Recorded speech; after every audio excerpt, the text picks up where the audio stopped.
If you had asked me a month ago, I would have told you that my life was perfect. My wife, my daughter, my home, everything I had ever wanted was finally mine.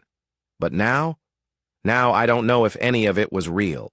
My name is Ethan, and I'm 36 years old. 9 years ago, I met the love of my life, Bailey. She was smart, kind, and everything I had been searching for.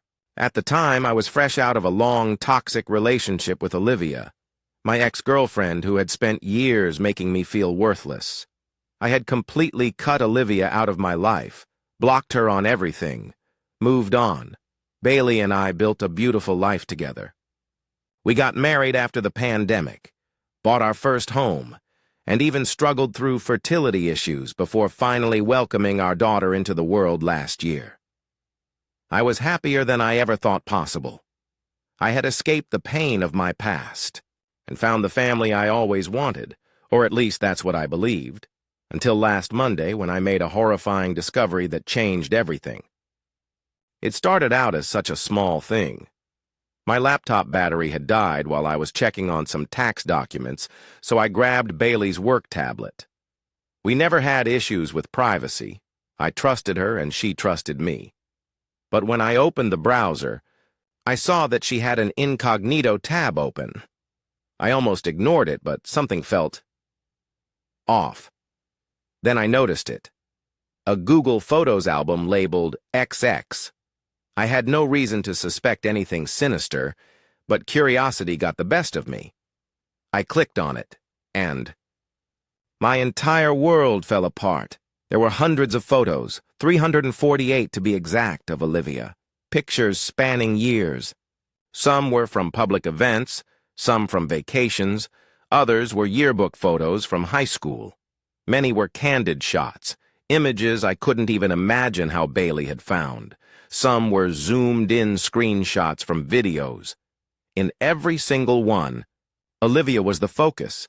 Anyone else in the picture had been either scribbled out or cropped away. I felt my stomach churn.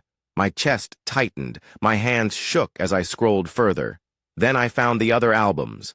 One was dedicated to Olivia's hair. Bailey had collected close-up images of her braids, her curls, her hair color. I had never noticed before, but recently Bailey had started styling her hair the exact same way. Another album was filled with screenshots of Olivia's social media posts, comments on public threads, interactions with friends. But Olivia was private online. She had moved to another country. How the hell had Bailey found this? And then I found something even worse. Shopping links, specific blouses, trousers, a hiking bottle, a pair of boots I distinctly remember Olivia wearing. My wife, the woman I had trusted with my life, had been slowly turning herself into my ex. I slammed the tablet shut and ran to the bathroom. My stomach heaved, but nothing came up.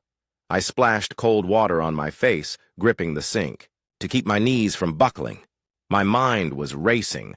Everything I thought I knew about Bailey, about our marriage, suddenly felt like a lie. I glanced at the baby monitor. Our daughter was sleeping peacefully in her crib, unaware that her father's world had just crumbled. I couldn't stop myself from replaying the past years in my head. How many of Bailey's interests, choices, habits had actually been hers? Her career change? Olivia's old job? Her newfound love for hiking? Olivia used to hike every weekend. Her hairstyle? The same. Her wardrobe? The same. Her water bottle? The same. I wanted to believe this was just a coincidence. But how do you explain 348 photos of one woman?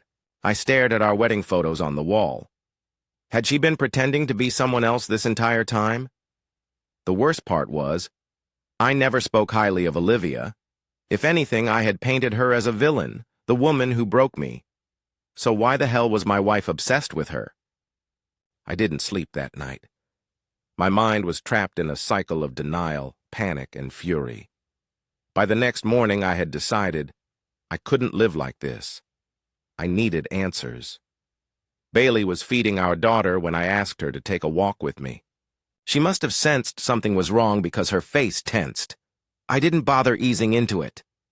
"I found your folder, Bailey," She went completely still. "What folder?" she whispered, her voice shaky. I stared at her. "The one with over 300 photos of Olivia. The one where you've been tracking her, copying her. The one you've been updating for years." Her face turned red. She blinked rapidly, her breathing uneven. Then she did the worst thing she could have done. She pretended not to know what I was talking about. I felt something inside me snap. "Don't lie to me, Bailey," she crumpled, burst into tears, begged me not to leave her. "I'm sorry. It started off as I was just curious about her," she sobbed. "But then it became, I don't know, a habit, a game." "Game?" My voice was cold. She sniffled. "I didn't mean to hurt you. Her voice cracked. "I don't know who I am, Ethan, and she had you first."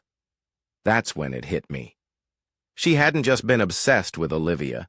She had been trying to be the version of Olivia she thought I would love more. She had built herself in Olivia's image.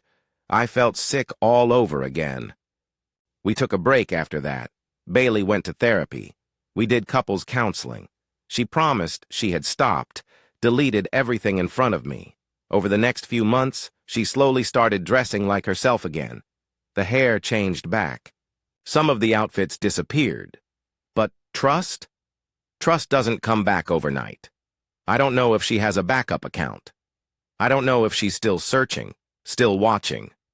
What I do know is that I don't feel safe in my own marriage.